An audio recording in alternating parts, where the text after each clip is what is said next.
4 races into the GT America season, and we've arrived here in Central Florida. It's Sebring International Raceway under the hot Florida sun. My name is Ryan Marine. Calvin Fish joins me in the booth. It's Amanda Busick down on that hot pit lane here for the first race of 2 this weekend at this historic venue. Memo Gidley, Calvin, he has been the man on a mission so far this season. Perfect on the year, but he didn't have the best of qualifying runs. He's got his work cut out for him today. He does. He's won 4 on the bounce, unbeaten this year, as you mentioned. Dominant championship lead, but there's some really fast cars in this race. Tony Davis has shown great speed this year, led for quite a number of the laps at Circuit of the Americas in race 1. Couldn't quite bring it home. Faded a little bit in race 2, which surprised me, but he's come back strong again this weekend with the Ferrari. I mentioned the heat. I wasn't joking around. 95 degrees in the air. Couple that with 44% humidity, and this is going to make for a long 40-minute race for these drivers. Yeah, you better have been in the gym and get ready for this one. Well hydrated. Make sure you did all of your prep because you're not going to recover quickly, certainly in this race. I think it's going to be a fast-paced race, and certainly these temperatures are mighty. Down in the heat. Spare a thought for our Amanda Busick. How are you holding up today, Amanda? Well, we're just getting started as we have a back-to-back here in the afternoon, but do want to say a welcome back to Jason Bell, a longtime competitor here in GT America and in the SRO paddock, also along with Racer's Edge. It's great to see those guys back. Also some company in the GT4 class for Craig Lumsden. Jason Bell looking mighty sporty around here already here this weekend. We got some additional Ginettas on track here today as well. Corey Deeds will make his debut in SRO America, invited by Ginetta to race here this weekend. We also got the GT2 of the big guy here this weekend, and David Lecco having some competition. Working our way up the grid and talking to a couple of the drivers prior to this session. Not everyone happy with qualifying. Said they found some traffic on the road, didn't really feel that the numbers match what is possible in the race here today, specifically for these 2 drivers, Mark Muzo and Raj Swess. As you said, Ryan, good to see Mirko Schultes. He always tends to find battles on track. Hopefully that Callaway Corvette we'll see moving up here today, but moving to the front of the grid for Tony Davis. It is his 2nd pole in series. He's got that guy Memo Gidley right behind him. Memo not worried about anything in that Audi except no AC. He showed up, or AC, no cool suit.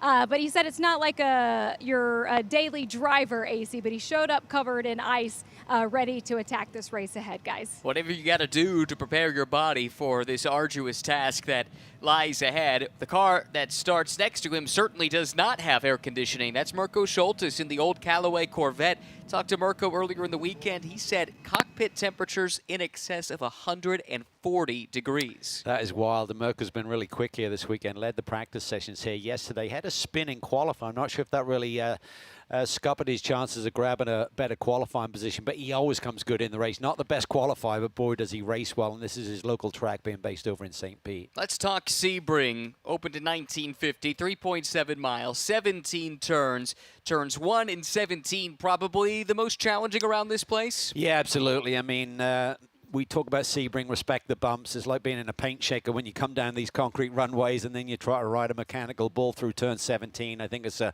incredible corner, certainly challenging and adventure every time.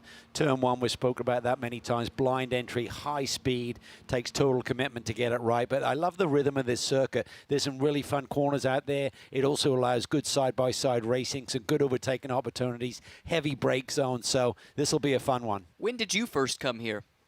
I first came here in 1990. I actually won the race on debut, which Tommy Kendall had been coming for about a dozen years. I can't believe that you won this straight out of the box. I'm like, what's the big deal? And then you come back again, don't even get a sniff of a win. So, yeah, just got lucky.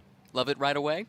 Yeah, I did. I mean, as I said, I like the rhythm of the track. Certainly the bumps are demanding. If your car's not working well, it can be an absolute handful, of course. But if you've got a good team, you've got a good car underneath you, but it tests you. And but I never ran in the sort of heat that they're dealing with here today. Mid-90s is extreme. It is. It is. And we'll talk about that a lot, I am sure, throughout the 40 minutes of racing that is upcoming. Amanda did mention, by the way, the fact that we have some new entries on the grid. That includes a GT2 entry for Lawrence Tomlinson and his Ginetta, a couple extra Ginettas, and Jason Bell returning in GT4. And there are the engines is firing to life. Amanda sticks the microphone right where it needs to be to make sure we get some great that sound of these race cars that are starting to warm themselves up there on the grid. And Calvin, with the fact that we have some additional cars that aren't in the top SRO3 class, we've seen mixed class racing, even with a small grade in GT4 previously, have an impact on these races. What about today? Yeah, there's always the chance of getting that overlap before the checkered flag, and that can certainly throw a bit of a curveball at the leaders as they're trying to get through that traffic cleanly. So we'll have to wait and see how that evolves during the course of the race. But very interesting grid for Tony Davis. You know he's going to want to try and bring it home. He's shown great pace since we saw him mid-season last year. Been knocking on the door of a victory. Today may be the day, looking at his pace in qualifying. Carl Washington, we talked, have already documented his arduous task here today in terms of qualifying, practice sessions, GT America race, and he's got to start the GT World Challenge America 3-hour here in a short amount of time, and then Gidley on the second row, looking to try and come good again. He won the first race here last year. Carl Washington won race 2, so they've both seen victory lane. I think it's going to come down to that top 3, but you never know. There's some other players deeper in the pack. Some of the stories to watch where we go racing here in just a few short minutes. Here's a look at the way the grid will line up. With Tony Davis, second pole of the season, came within a lap and a half of a win at Circuit of the Americas Race 1 a couple of weeks ago. Then it's Kyle Washington, the Iron Man, here this weekend. He'll start second. Nemo Gidley, championship leader in SRO3, undefeated on the year. Mirko Schultes will start alongside in his Callaway Corvette. Then it's the newer Corvette from Ross Schwest. Schwest Povolato Racing starts fifth. Mark Muzzo, Ferrari Challenge veteran, will line up in the 6th spot. Scott Blind, first year racing at the GT3 level with Ruckus Racing, champion 4 times over last year in single-make Porsche racing, next to Dave Musial Sr. We'll see his son, Dave 2.0, later today in GT World Challenge America. Then it's John Manship and Rodin Unesi in row number 5. Row 6, Lawrence Tomlinson, the chairman of Genetic Cars, returning to Sebring for the first time in 2 decades. Jason Bell returning for the first time in less than a year, but it's good to have him back regardless. David Lecco and newcomer Corey Deeds, with Craig Lumsden, GT4 championship leader, starting out back. That's the way they will line up. Interesting mix of cars. You've got new and old GT3 cars in that SRO3 class, which is effectively a catch-all. You've got the newest of the new. You also have probably the oldest car here this weekend in that Callaway Corvette, all racing against one another. One car in GT2, that is Lawrence Tomlinson in an amazing Ginetta we'll talk more about as we go throughout the show. 2 cars in GT4, 2 cars in the Cup class, all mixing together, races within races here with 40 minutes on the clock. Everyone just trying to ease into things here. Generating tire temperatures, not a big deal on a day when it's 95 out and over 120 degrees track temp. So just kind of getting your mind in the right place here to really focus on this start here. It can be so important. I think with Tony Davis, he'd love to control this race from the start and get some fresh air on, clean air on the front end of that Ferrari. Temperatures can be an issue with these machines. This is a car breaker here at Sebring, so reliability and making the finish is also going to be high priority for these championship contenders. Not something we often talk about in GT America, with these being 40-minute sprints, no pit stops or anything like that, single driver.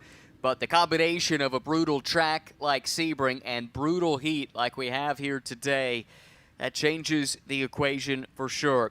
Lights off on the safety car. It is Tony Davis, the pole man, with Kyle Washington alongside. Kyle's always aggressive, so watch that Porsche on the start. Nemo Gidley, he's not been back in traffic much this year. He's been the dominant force in the championship, sits in 3rd with Mirko Schultes next to him. We wait for the green flag from the starter stand. Field in great alignment coming out of Sunset Bend, and there's the green. Really good getaway from Tony Davis. Kyle Washington will settle into 2nd spot as Davis immediately comes to the outside for a better entry into 1. Nemo Gidley took a peek up the inside of Washington but thought better of it.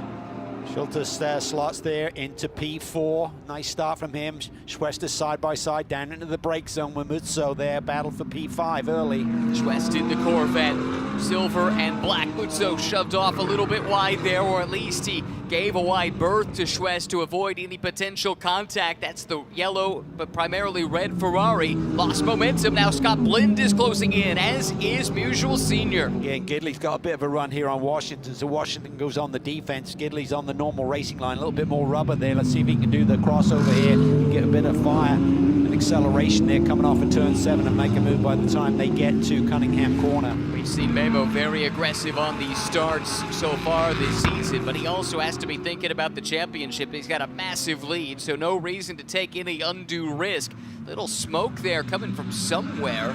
Didn't quite identify where it might have been. Now, reports were before the start of the race, the previous session, there was a requirement to put some oil dry down on the track. That might have been the residual of that we were seeing kicked up into the air. In any event, everyone able to continue on at pace, with the best battle perhaps being for the position between Schultes and Schwest, right here, the two Corvettes. Yeah, I think I agree with you. I think there was something on the track surface versus an individual car there. So Schultes just trying to get into a rhythm here. Got the much more modern Corvette right behind him. Ross Schwest, Mutsu trying to regroup here a little bit. Had that little bobble there in turn 3 where he tried to give the other cars a little bit more room. Schultes with a nice run through 16 gives him enough space. Meanwhile, not so for Washington, who is under attack. Here comes the championship leader, Memo Gidley, in the red Audi for Ski Autosports. That's for second place, and put the veteran Californian up one more spot. Yeah, big head of steam there for Gidley. Easily passes the Porsche down the long Ullman straightaway.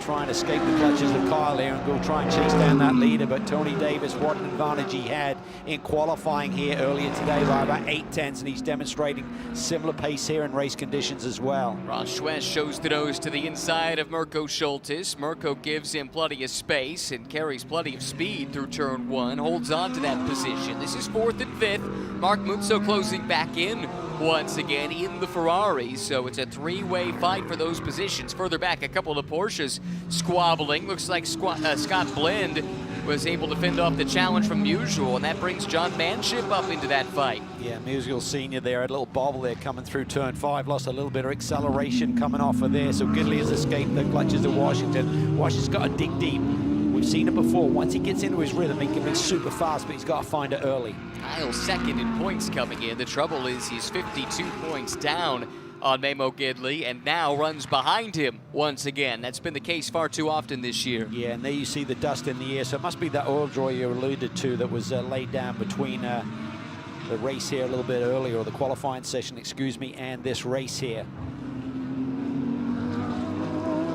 Schultes, Schwest, Mutso. This is 4th, 5th, and 6th, with Scott Blind now starting to leave the other two Porsches behind him. Scott's in that brightly colored highlighter yellow and purple car. Schwest looks really comfortable carving that inside line through this section now. This is a really technical portion of the racetrack. Leads to crucial turn 16 right here. Yeah, this is an important one. The Sunset car going through turn 16, heading down to Sunset Bend, long Ullman straightaway. Cars will be touching about 155 miles an hour on the approach down there. Schultes plenty quick in a straight line. Schwest can't do anything with him, at least not now. Settles back in, single file, over the bumps, which are omnipresent around this circuit, but maybe even more prevalent than any other place through that 17th turn. Scott Blind has kind of got into a nice rhythm as well, as Mirko has to go defensive down the front straightaway. Schwest tries to take it around the outside and passes him quite easily. That was bizarre there, because they seem to have very similar speed down the long Ullman straightaway, but for some reason Mirko, I'm not sure if he had a bad exit in turn 17, but Schwest just swept around the outside. Now that is great stuff from Ross, who comes into this weekend 4th in points, 61 out of the lead, but really 2nd, 3rd, 4th, 5th, that's all pretty close together, so that's a meaningful pass for Ross, who has 1 podium so far this season. Finds himself in 4th here, has some work to do if he's going to get into podium contention. Here we go. This is the car Washington I like to see. A little bit of fight and spirit getting on with the program early in this race. Probably trying to manage his tires and himself as much as anything for a long day ahead. As you can see, Memo Gidley has the fastest lap of the race, but Kyle Washington on this lap just did the best first sector of anybody. And you can see the results. That Porsche is closer to the Audi than it was at the start-finish line. Yeah, Kyle's got the pace. When he just gets into his rhythm, just has that discipline, he can really rock out some fast laps. But on that last lap across the board, it was Gidley by a couple of tenths over Tony Davis. Washington about a tenth further back from there.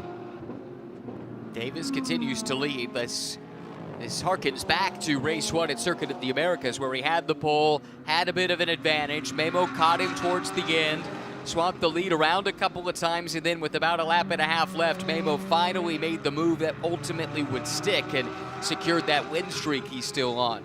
Yeah, and Memo's really enjoying the championship. I think there's a lot more meat on the bone this year in terms of competition. Here's Schultes again, just being swamped here down the straightaway. I think over the last lap or so, he's certainly got something going on with that Callaway Corvette. Got passed by Schwest very easily on the front stretch. Now he's losing more ground here on the subsequent lap. Blinn got by. Musial next to line him up. Comes around the outside and into the pit lane. Comes that beautiful car. It is. Loves this track. Old school track for an old school racer, Mirko Schultes. To take a look and see if they can get him back out or turn their attention to the second race of the weekend, which will be tomorrow morning. Split this pack a little bit there. Musial Senior, this is John Manship we're looking at here. 2 Wright Motorsports Porsches running line astern.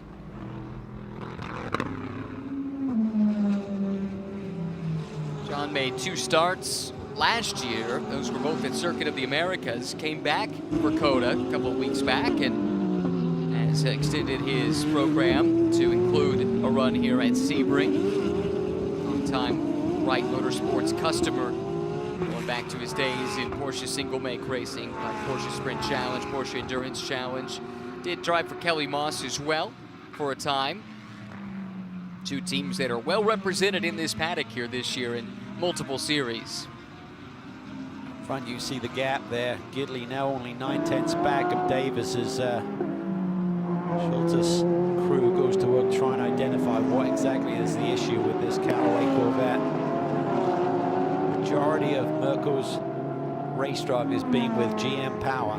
He loves it. And a Chevy Blazer as a tow vehicle back when he was racing motorcycles in his native Germany, and kind of fell in love with it and has been a loyal aficionado of the Chevy brand for many years.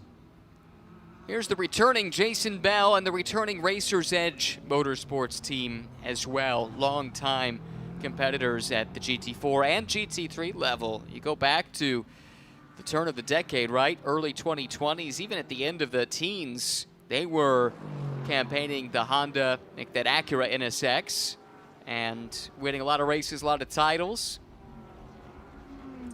Yeah, really great group.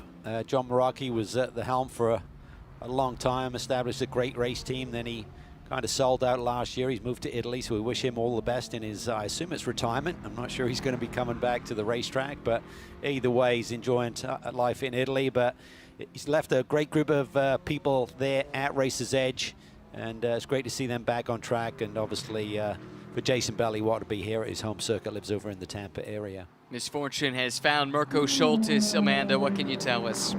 Yeah, you'll see the hood up on this Callaway Corvette, and talking to the team, it's an issue that they've been chasing all day. They're just not sure exactly what's going on. They had the laptop hooked up to the race car and just said it's been low on power. They're not sure what's happening, but looked good in qualifying. Mirko qualified well here today, so maybe there's hope to get this Callaway back on track and, you know, hopefully set a lap that can help with qualifying tomorrow. That's a great point. Fastest lap in race 1 sets the grid for race number 2, so there is an incentive to try and get back out and turn a quicker lap if at all possible.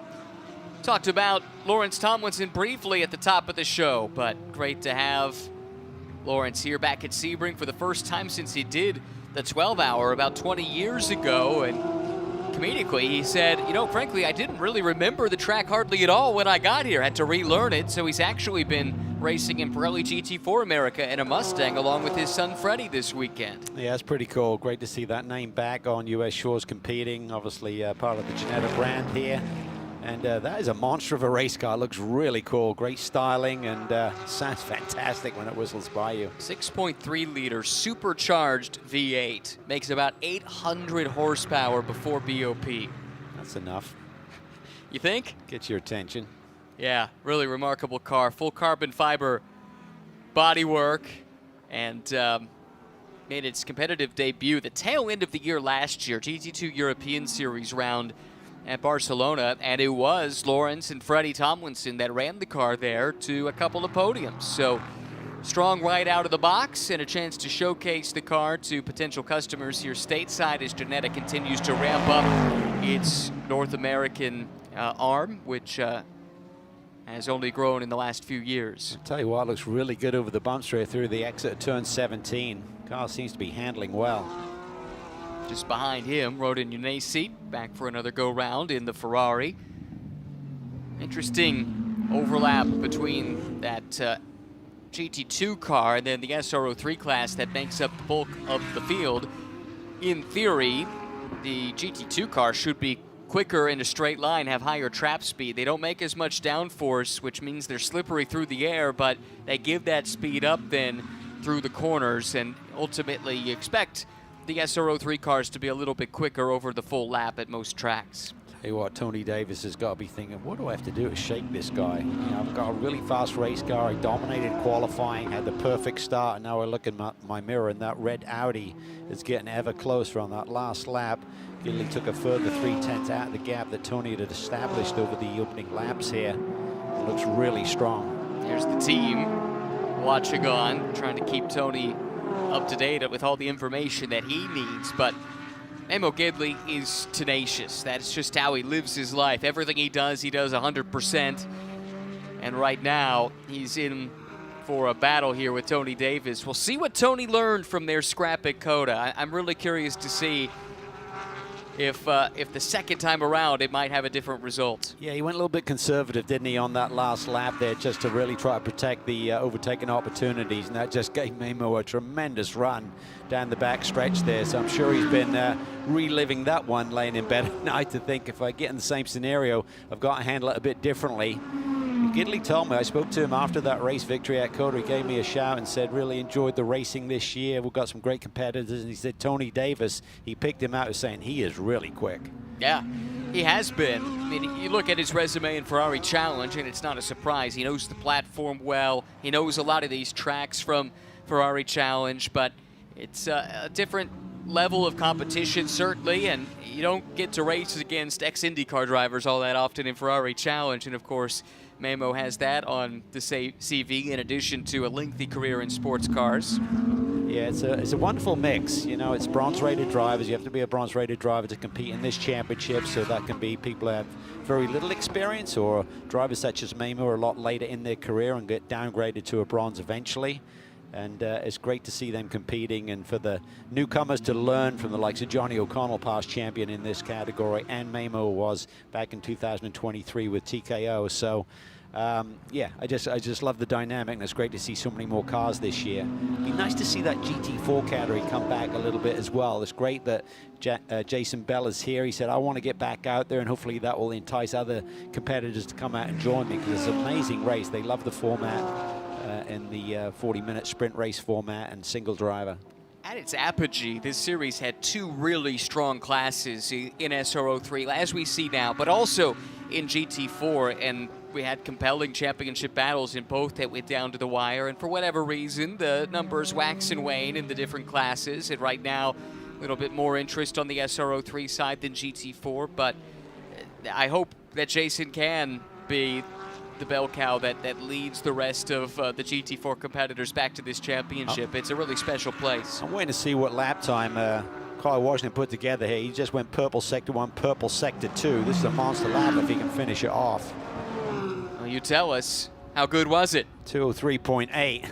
Gidley just laid down a new fast lap at 204.2, and right behind him in his wheel tracks, Washington digging deep, but dropped back a little bit, almost 2-3 seconds, and he suddenly found his form once again. Like I say, the pace is there for Kyle Washington. It's got to be really frustrating for the team sitting on the pit box saying, Kyle, you can do it. You just got to tidy things up, be disciplined, hit your marks, and you got the lap time. You have the raw pace and talent to make it happen.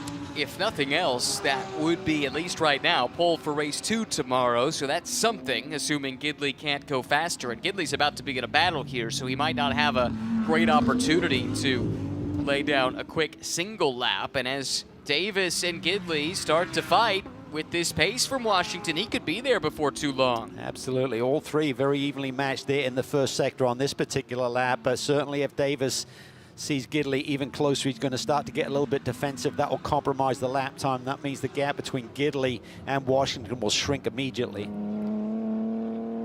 By the way, Lawrence Tomlinson is in the pit lane in the GT2 car.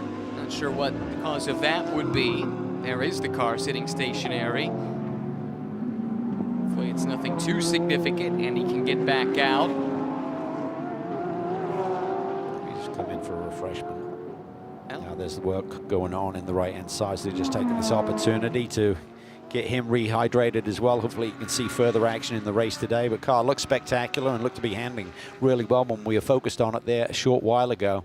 There's some traffic just up the road of the leaders. That is Craig Lumsden, second in GT4 at the moment, and he's BMW. Really curious to see where Tony Davis catches him. Is this an opportunity for Memo?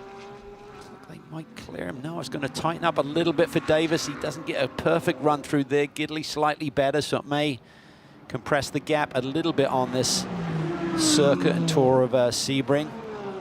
Blue flag displayed to Lumsden, just letting him know there's another out-of-class car coming up behind, flashing the headlights to make sure the message is sent. Is Kyle Washington, who caught that car at an awkward time there where he's trying to be at full song and just had to crack out of the throttle. Yeah, so difficult. You can't just hit the disappear button. You don't want to get too far offline here with the bumps, and certainly this late in the day. Not sure if they've been out there with the track sweepers. There could be some marbles on the, just off the racing lines. You got to be careful when you're being lapped like this. We were wondering what had happened to Lawrence Tomlinson. Amanda, can you tell us? Yeah, just left pit lane to rejoin this racetrack. With him being the only GT2 car, they did have issues with his cool suit prior to this race on the pre-grid. They just were working on the wiring to that to get Lawrence back on track, but also wanted to protect and conserve his energy. Did come out of that Pirelli GT4 race as well. Right. Well, you really want to make sure that that cool suit is active, because the only thing worse than not having a cool suit on a day like today would be having a malfunctioning cool suit on a day like today. Yeah, they certainly got a lot better with them. I know when I first started wearing a cool suit briefly towards the end of my career, they were basically a full-on plastic vest, and when they failed, boy, you just got absolutely baked. Just incredible. They tend to use more of a tubular sort of vein system now on the shirts, but obviously if they're not working, it's not ideal. But back in the day, it was horrendous, the design of those things. They quickly changed it.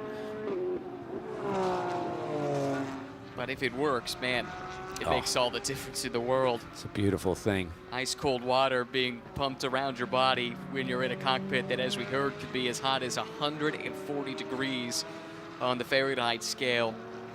And you could slow cook meat at that temperature on a long enough timeline, right? That's effectively what these drivers are dealing with. Maybe not quite, but you get my point. Oh, you can. I mean, I remember back in the day when certain drivers, Orblin and Joey Hand, they were sponsored by Ruby Tuesday, and they'd put burgers and stuff in the side of the Turner car. That's right. Have fun with it in the post-race interviews. Make me hungry driving around, I think, if I had smelling that cooking next to me. It's motivation to get done. Go grab a snack. Onions and peppers as well. Absolutely. Approaching the halfway mark here. Race goes quickly when it's just 40 minutes long, at least for us. Not sure that's the case for them sweating it out inside these cars.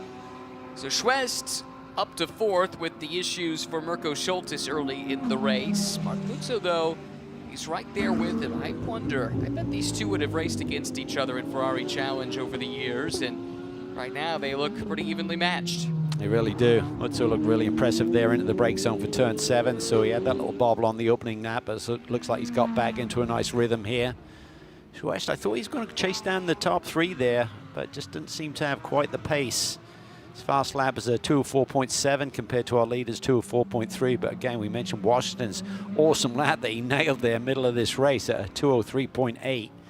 No one's got close to that. That could be really good enough for pole position here tomorrow. Well, Mutso's done a 204.3 himself. That's only a fraction off of what Tony Davis has done. My bad.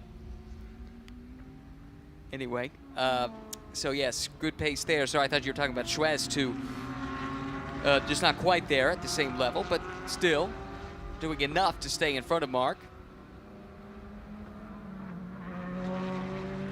Long back stretch. Got a lot of time to think about that. Almost terrifying corner coming up. What a challenge this is. You know, just so many bumps through there. I have to say that the car's technology and damper technology has come so far when you compare the visuals today of what you saw a decade ago, or certainly 2 decades ago, where you were just hanging on for dear life through corners like that. They've really settled things down. So technology has been an amazing thing. Can't imagine the bumps have gotten any better, and yet it does seem like a slightly more tame ride. It's all relative, of course. Talked to several drivers their first time here, and they end up with eyes as wide as saucers. What was that? Gets your attention, that is for sure. You ask the question knowing the answer. Have you ever been any place like this? And the answer is inevitably no. But I like the layout. I just love the sequencing of the corners, the fact that you can go side by side and be on the outside, the inside, the outside, the inside, and finally make a pass stick. We've seen that several times today with the racing action that we've already called. Just ahead, that's Corey Deeds, who I was about to talk about, who just went for a spin. I don't know if there was contact there or not, but it certainly happened right in front of Schwest and Mutso. Corey for 5.2 Motorsports, that's a team he looks after. And he's still stuck at the moment, hasn't been able to get that car rolling. Now he does, just as Mirko Schultes comes through. Good to see the Callaway car, he's back out on track. Yeah, I'm not sure if he's touched on it, or whether he just got too aggressive there on power coming off that really tight, difficult hairpin turn, about 45 miles an hour minimum speed there. So you're typically in low gear, or certainly second gear corners. Take another look at it, see if we can see if he does get touched. I don't think so. I think he was wide, dropped a wheel. Yep. And we're just trying to, yeah, you can there see you it go. there. And he had 2 really fast cars coming up on him quickly. You know, multi-class racing, that's one of the challenges. Meanwhile, here comes Gidley. He has caught the leader, Davis. Oh, Davis Davis goes is way wide. wide. This is going to be tight at the apex, and Gidley backs out of it. Yeah, Wow. Gidley got to the inside, and Davis had recovered the grip in the race car to try and get back towards somewhat of an apex, and that was really close there. I thought they were going to cloud each other. I did too. Heads up by both of them, although I think Gidley in particular saw disaster approaching and decided discretion's the better part of valor when you have a massive championship lead. Yep, and you know both of these drivers have been thinking about that race 1 at Coda. For Gidley, certainly came out on the right side of it. As we said, for Davis, probably been laying in bed at night thinking about what he could have done differently to hang on for the victory. Lost it on the very last lap. Still 16 minutes to go in this one, so a lot more time on the board. That's exactly what I was going to say. This is a long 16 and a half minutes here for Tony Davis, as if the heat weren't enough. Now you've got Memo Gidley breathing down your neck. I think this comes down to possibly the fact that the Ski Autosport team tends to do a lot of their practice on used rubber, on well-worn rubber, and that allows you to really work on the car in conditions where you've not got really good grip, where maybe the newer, fresher tire is masking any imbalance in the race car. And we're certainly seeing this late in the going, that Gidley's car looks really good. Obviously, he's got an awesome engineer in Rossella Manfrenato, who can really turn all of the knobs in the right direction on one of these race cars to make them work. But Davis has got his hands full, and I tell you what, if he gets defensive here and starts to compromise his lap time, it's going to allow Carl Washington to regroup once again. He got a bad run through traffic, so that gap is still up around 2.5 seconds to this lead duo. But as we've seen today, Washington does have pace in the GMG Porsche. Davis, did you read this traffic well enough? That's Jason Bell, leader in GT4. That might have cost him a bit of momentum. Here comes Gidley once again. Davis parks that car right down to the inside line. He'll force Memo to try and sweep around to the outside. Or was it a feint from the savvy veteran Memo Gidley? He brings the car back online, but Davis has it covered. Yeah, Davis didn't fall for that one. Just drove his own line, did his own thing, hit his marks. I think he knows that when he tried to ask for a little bit more on a previous lap, he washed out wide there over the bumps through turn 17, so he's got to keep that under his hat too, and be a reminder, don't make that critical error, because that could be the final corner of the race. Washington was quicker than these two on that lap. He's still lurking there, 2.6 seconds behind. Definitely not out of the mix. Yeah, he's about 7/10 quicker than the two leaders on that lap, so that's really reduced the gap. They get to fighting. Kyle Washington will be there in a New York minute. But Tom Sargent, his co-driver in GT World Challenge America, is going to be on the horn, giving him the advice, telling him all of the details, all of the nuance, what he needs to do. I'm sure by now he knows Carl's personality well enough to what makes him tick, what he responds to. Is it calming him down or is it spurring him on? Yeah, what's going to get the most out of him? And it's not the same for everyone. It might not be the same day to day. You have to gauge that through years of working together, and it has been a fruitful relationship between Tom and Kyle over the last few years with big wins at the GT3 level. Davis doing an awesome job. I think the delta between the two cars kind of evened out here as we get deeper into this race. The Audi's really coming on strong. Car looks very well balanced. It's also got pretty good straightaway speed as well, so Davis has got to really focus on his exits. Just hit his marks, don't open to the door, just really focus on a good clean exit through corners that are critical like this one. Washington has found another half a second through the sectors 1 and 2 here on this lap. It's now just 1.4 seconds. There he is. Here comes the Porsche from GMG, Ferrari from HP Tech, and the Ski Autosports Audi. 1, 2, 3, and they're about to be nose to tail here with 13 minutes to go. That time down the straightaway when Mamo wasn't tucked right underneath the rear wing of that Ferrari, they actually look pretty evenly matched. So this is not going to be a no-brainer for Mamo Gidley. He's going to have to work harder. One thing he doesn't want is Washington getting any closer. Then he's got to defend as well as attack. How about that last lap for Washington? That was a 2:04.5. Compared that to the leader's 2:05.2. Big advantage for Washington. Here comes Gidley now, heaping up pressure because he knows he's about to have company arriving at his 6 o'clock. Perfect scenario would be Washington close and then nip by Davis and let Washington attack Davis, take the attention away from Gidley if he could get the lead. Watch the surprise move here by Gidley. I think he's just sitting there thinking this one through. But you can see that brightly colored GMG Porsche getting ever closer. A little twitch there by Kyle as he could feel it. He knows he's getting close. Asked for a little bit more from those rear tires and they gave up just a little bit there. Now though that he's arrived, he's caught this traffic, how will the dirty air affect the balance of his car? Yeah, it certainly will, and that's where he's just got to display that patience as well. You could see it there when he accelerated off at turn 7, just went to the loud pedal a bit too aggressively.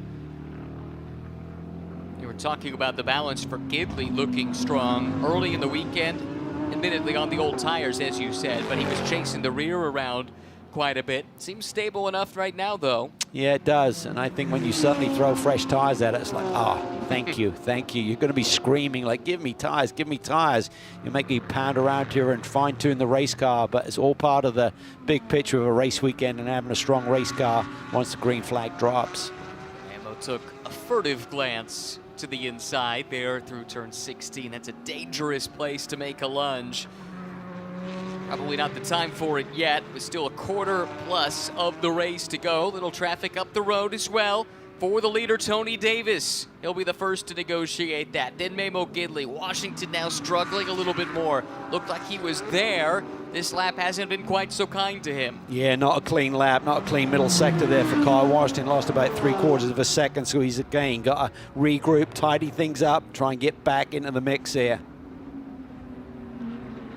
Washington, too, if he has any designs on trying to steal this championship from Mamo Gidley, he knows one of these days he's going to have to finish ahead of Mamo. He's not done that yet this year, considering Mamo's won all 4 races.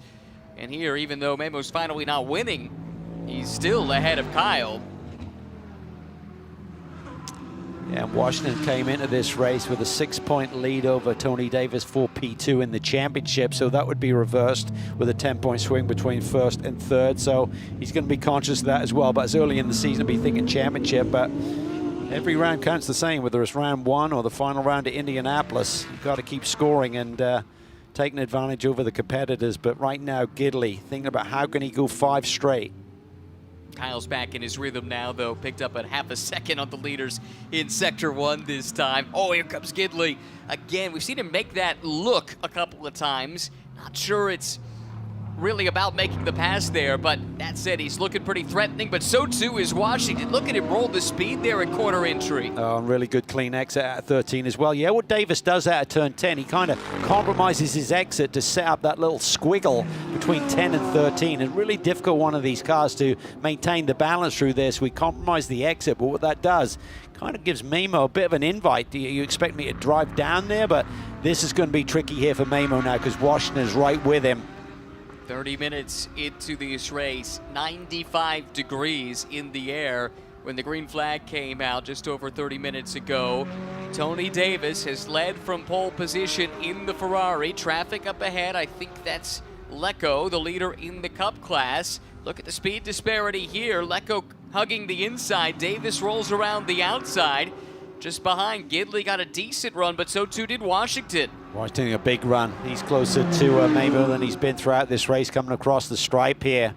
Let's not forget, in 1 hour's time, Carl's going to be deep into the first stint in a different race here in the same heat. Yeah, that's right. He's got at least 75 minutes of driving still to do to fulfill his drive time in GT World Challenge America a little later on. By the way, that was actually Tomlinson's GT2 car that the leaders had run up on, and he's now in the pit lane. So that's not the first time, unfortunately, he's been there. Meanwhile, Gidley with a little twitch as they come under the bridge. Yeah, he's just feeling it. He can feel that pressure from Washington behind. He asks his car for a little bit more, and it gives up. So it just shows you they're right on the limit. And from a driver's seat, you're just trying to ask for a little bit more, get to the power a little bit quicker, roll a bit more minimum speed. And then you suddenly realize, I'm on the limit. This is the limit. I don't have any more left. What does Gidley have in the bank? How about Kyle Washington? Can he mount a challenge here from third place? Gidley got around him in the early going, remember, and scampered away, but Washington's closed back in. See Davis there. He kind of comes out in the middle of the road out of turn 10 just to set up this little sector here. Gets him in a nice position. Washington trying to get on the power. He's hitting turn 13 really nicely now, just not asking for too much from that Porsche on entry. Talked about this in the past. When you're the car playing defense, if you've been able to hold off your challenger for 10 minutes, 20 minutes, 30 minutes, all of a sudden there's some confidence that comes with that. There is. And also, you know, Gidley's so smart, so savvy, so much experience that he may have an ace up his sleeve in somewhere where he can surprise Davis by making a bold move down to the inside. But I agree with you, when you keep someone back there, and this track is not quite the same. Certainly turn 10, you're opening up the entry there quite a bit. That's an opportunity as Washington gets a huge run through 17. My goodness, that Porsche looks strong here in the final stanza of the race. Kyle Washington's got the bit between his teeth. He's got the headlight flasher between his fingers as well. Yeah, he does. Not shy about it. Hey, any advantage you can find. Through turn 1, though, Gidley, the stronger of this trio, edged away from Washington, closed in on Davis once again. To remind you, just a couple of weeks ago, very similar set of circumstances for Tony Davis when he started on pole, race 1 at Circuit of the Americas. Looked like he was going to fend off Mamo Gidley and get his first win, but late in the going, Gidley got the job done, stole the win away. That time took a peek to the inside in the braking zone for 7, but couldn't make the move. Yeah, Washington is looking really threatening. His car, I think, is the fastest race car out there amongst these three in race conditions. He's displayed that with the fastest lap. Looks to the inside into the brake zone for Cunningham. Twitchy braking there from Gidley, just pushing it in a little bit deeper to stop the threat from behind. Ferrari, Audi, Porsche. There's Tom Sargent cheering his driver on. Tom will share a car with Kyle Washington coming up later on this afternoon, not too far actually after this race ends for GT World Challenge America, powered by AWS. And Kyle, by rule, has to start that race, so he goes straight from this hot cockpit of a race car to his GT World Challenge car, and will drive, if the strategy goes according to plan, the first 75 minutes. Oh, and a spin out of 16 right in front of the leaders. That's Lumsden. Everyone able to negotiate that and continue on. Yeah, Washington unfortunately had lost a little bit of ground right before they came up on that stricken race car on the exit of turn 17. This is wild here. The HP Tech Motorsport Group are just probably biting their nails right now, thinking about, can he hang on? They've seen this scenario before with Gidley running close to that Ferrari in the late going, and they lost the victory. Tony ran the last 2 weekends of the year last year, a 5th and a 6th at Barber, a 5th and a 3rd with the fastest race lap at the Indianapolis Motor Speedway last October. Back for a full season this year. 6th and 8th at Sonoma, 2nd from pole at Coda 1, and 4th place in race number 2. This would be a massive result for the former Ferrari Challenge champion. Oh, Gidley's all over the road. He's asking for every ounce of speed out of the Audi here in the late going. Washington up and over the curb there on the exit of turn 5, but I don't think he lost any ground because of that. Memo, who is always driving something to stay sharp, just got done competing at Sonoma as we look at the different cars with the best sector times. In Washington has 2 of the top 3. Davis, interestingly, has sector 3 there, but you know, Memo won the Rock Sonoma Triple Crown Championship in a go-kart just last weekend, a 125cc shifter kart around Sonoma Raceway. Great workout, great way to stay sharp, racing against a lot of young up-and-coming kids and showing them he still got the pace. Yeah, he just loves it. He's just got that passion for racing that has never gone away despite that huge accident that he had at the Rolex many years ago. Just so much determination in this guy. Just a wonderful human being, and people love him and support him, and that's why he's got these opportunities late in his racing career. We saw the GMG team huddling around watching Kyle Washington. Amanda, what can you tell us about the atmosphere? Well, normally Tom Sargent is on a radio to Kyle Washington, but he just confirmed to me that no, this is all Kyle, and I've confirmed with the team that actually no one is speaking to Kyle. So what we're seeing is all Kyle Washington out there, and we kind of joked, he's using up all of this energy that we need for World Challenge. I hope he's not using up all of it. Like I said, he's got to drive in about an hour, but he's doing good so far. He's, like he said, no one's actually talking to him. I forgot my radio, so he's all on his own here, but he's been killing it. Unfortunately, we had a car that spun just then in front of him, so we lost a bit of ground, but I mean, a couple of minutes left, so hopefully he can get it back. Thank you, Tom. We'll see you soon. Appreciate it. Thank you. You want to stick around for that race. Tom has been dynamic across 2 races so far this season, leads the North American arm of SRO's GT Academy competition, which could net him a seat at the 24 Hours of Spa next year if he's able to hang on. Of course, still a long way to go in the season. A lot of really talented silver-graded drivers that are eligible for that, racing in GT World Challenge America, but that's a storyline for another time. Right now, it's one more chance, one more assault from Memo Gidley with 1 minute, 45 seconds on the clock, expecting the white flag next time around. Davis down to the inside of Lecco there. Want to make sure he escaped that traffic before he gets Memo all over his tail again. Washington try to regroup. Again, had a bad lap here, and now he's trying to come back at them, but he is running out of time. Now Gidley maybe sitting back to conserve his resources slightly to mount one last challenge. We've got a slow-moving car just ahead. Yeah, they could catch them right in the middle of 13 here. That's Tomlinson, who is on an outlap, sees the traffic coming and gets off the line, lets the leaders come through here.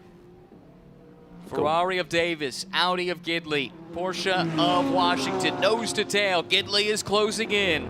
Wow, this ebb and flow from Kyle Washington is crazy. It just demonstrates to me if he can be out front, he could maybe take off from these two, because he's just demonstrated time and time again that he can catch them back up. They come out of 16 down the Old Bit Straight. The white flag awaits around turn 17. Can Tony Davis hang on for his first career win? He's been on the podium a couple of times. He's been on pole a couple of times, but he's yet to taste victory in GT America powered by AWS. Here comes Davis out of turn 17. He'll see the white flag wave. He's seen it wave from first place before at Coda just a few weeks ago. Can he hang on as the team works with him there? Down to turn 1 again. Davis at the line, a 7/10 of a second advantage. Does Gidley have anything left? Can Washington play spoiler? Yeah, this is good stuff here. I think it's Scott Andrews that looked like on the radio with that group, maybe coaching and mentoring Tony here. Look at Washington. He's got speed, he's got rolling speed, but nowhere to go with it. Kyle might be Tony's best friend right now, putting this pressure on Gidley. Yeah, this is awesome stuff. And I think Kyle, based on the fact that Tom Sargent didn't try and find his radio, may be in the club of a Kimi Räikkönen. Leave me alone, I know what I'm doing. Yeah, it looks that way right now. In the tire tracks of Gidley, through the hairpin of 7 for the final time. How many more legitimate passing opportunities are left on a lap? Well, they're running out rapidly. This is one of them, and now you got to take high risk, certainly down into 17, but you'd have to think that Tony Davis is going to cover that one off.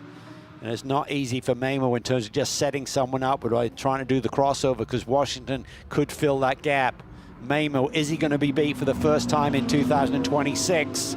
Basically got 4 corners to try and not let that happen. It's been a perfect season so far for Mamo Gidley in Ski Auto Sports. Tony Davis trying to play spoiler into this tight section for the last time here. Gidley closing in, Washington as well. Tony Davis just a couple corners to go. This is the big one here, 16. If he can get through here cleanly, he'll have a good shot. Looked like a great run there. He's extending the gap, Cal. What a corner by Tony Davis. Really needed that. Otherwise, he could be vulnerable, and he's kind of gapped Gidley a little bit. That takes enormous pressure off, but he's still got to finish the deal. Former Ferrari Challenge champion in his first full season of GT3 racing. Tony Davis through Sunset Bend. This time, he passes the test. The checkered flag waves for Tony Davis at Sebring. He wins race number 1. Gidley comes home second, just ahead of Kyle Washington. That was an awesome drive. And we've had some drama further back. It looked like Mirko Schultes with some damage. Might have been Rodin Unessi, the other car. Meanwhile, the battles aren't done just yet. Musial has 7th place. Manship trying to take it away. Here comes Musial with the Joker livery on that Porsche around the final turn, and he'll have just enough to hang on. 2 teammates, great battle all day long. They'll have fun at dinner tonight. Yeah, they were locked together, weren't they? A couple of cars from Wright Motorsports. Now they'll cheer on the team cars in about an hour's time for GT World Challenge America. Jason Bell still pushing even on what is effectively his victory lap. Massive lead in GT4 right now. And a great welcome back to the series to a former champion.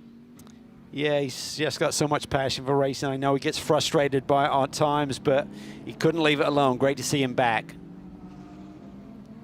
And we saw the tail end of an incident with Schultes and I believe it was Unessi. Let's see if we can figure out what happened. Unessi had a problem early, I think. Oh, there might have been some fluid on the track or something as the way Schultes went sliding across the ground. Yeah, there was damage on the right front corner of Unessi. I'm not sure if he slid on kind of his own oil there, and then maybe Mirko got on top of it, but that's a lot of damage. They don't have a lot of spares for that Callaway, so he hit the wall pretty hard there. Jason Bell and his return to GT America, powered by AWS, will return to victory lane as well. Congratulations to the Floridian, a winner on home turf. Now we wait for Lecco in the racing support entry. Here he comes, David Lecco. Perfect on the season. He'll be the only one left in this championship who is a perfect 5 for 5. Lecco sees the checkered flag and wins race number 1. Nice to have some company here this weekend. Corey Deeds joining in the fun. Yeah, I think both GT4 and the Cup category could really be great little championships if we just get a few more cars added. Great to see some GT2 machinery out there again this weekend. They are just an absolute beast of a race car. Yeah, it's true. We've seen at different times Mercedes with their GT2 car, Audi, KTM, now add Ginetta to the list. Beautiful car, sounds great. And it's troubles here in the race today, but hope for better for Lawrence Tomlinson and the Dolomite team, by the way. Dolomite Racing, who will be running their Mustang in GT World Challenge later on today. They are the team that's helping to campaign that GT2 car for Lawrence Tomlinson. Here's a look at the results. A brief one, at least. Tony Davis, Mamo Gidley, Kyle Washington, the top 3. There we go. 1.2 seconds covering the podium effectively in this race. And it was that close for at least 20 minutes of it, right? It was a real concertina up front with Washington seemingly having a bit more pace than the other two, but couldn't quite make it happen. But that will have him fired up for this race is going to start here in about 40 minutes time. Similarly, good battle for 4th and 5th. Ross Schwest, Mark Mutzo. Ross did hang on to that spot. Scott Blend, solid day to 6th. Ahead of Musial and Manship. They had a scrap to the finish line. Trouble late in the going for Roden Unessi. He's still credited with 9th place. Ahead of the GT4 winner, Jason Bell. Then it is David Lecco. Corey Deeds in 2nd in Cup. Lumsden 2nd in GT4, and then Schultes and Tomlinson, both of whom spent extensive time in the pits. They are shown 5 and 6 laps down, respectively. So that is the finishing order from race number 1. Race 2 coming your way tomorrow, just after 10 o'clock local time here in the Eastern time zone of the United States. Celebrations underway, and look at that. Right there to congratulate Tony Davis is Memo Gidley. What an awesome battle they had. They really did. A lot of respect there shown between the two. As Memo told me after his win at Coda, he said, I got some fast competitors out there, including this man, Tony Davis. Yeah, that was well earned today. And maybe special, too, to get some of that redemption, right? Because it was a very similar set of circumstances at Coda that didn't go his way. He gets presented with the same challenge, and this time he answered the bell. Yeah, and that's what it's all about, learning at this stage of his motor racing career, and did an awesome job. Now, Tony showing off first on his Pirelli winner's hat. Get that fitted appropriately, and then a chance to hear from him as a race winner for the first time in GT America, powered by AWS. Let's hear from him now with Amanda. Tony Davis showed up at Barber Motorsports Park last year with intent to compete here in GT America, and just your 5th race here this season. You break the streak of the guy that just came and congratulated you, who raced you in Coda. What did you learn from that battle with Memo that helped you here today? Look, Memo is not only an awesome driver, but he's an awesome human being. I mean, everyone loves him and everyone respects the hell out of him. And, you know, I can't make any mistakes. And so we really sat there talking about how he's going to pressure me. He's a professional driver, and I just can't make mistakes. Last lap, 2 laps, 3 laps ago, just got to take it all the way to the end because he's such a great driver. And he's just such a great guy. Not making mistakes. I was listening to the guys call that last lap with you, and you were just on it all the way to the end, finding that checkered flag. Memo Gidley had to look at the back of that 296 the whole way. How much pride do you have, Tony? I think, you know, it's pride that I came in first. It's not against Memo in any way. It's just that we came in first. The team brought it together. This team has worked so incredibly hard. HP Tech has truly risen to the occasion, the entire team. They gave me a great car to drive, so that's what I'm proud of. Tony Davis, a winner here in GT America. Well, that was hard-earned. Well done. And he said it well. You had to be perfect, and he certainly was here today. Didn't make the mistake that would let Memo Gidley get by. Here's race 1, looking back on the start of the weekend for GT America.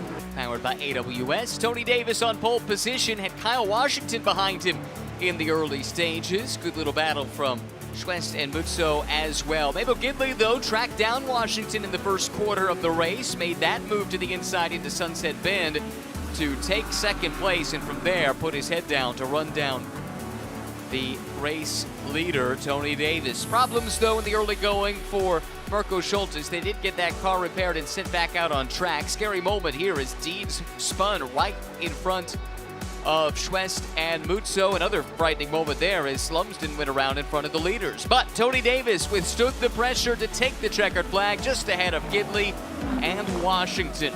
Meanwhile, Bell, Lecco, and Tomlinson winners in their respective classes. Kyle Washington trying to cool off. He's got another race yet to run today and another one tomorrow as well. Join us at 10:05 local time here in Sebring.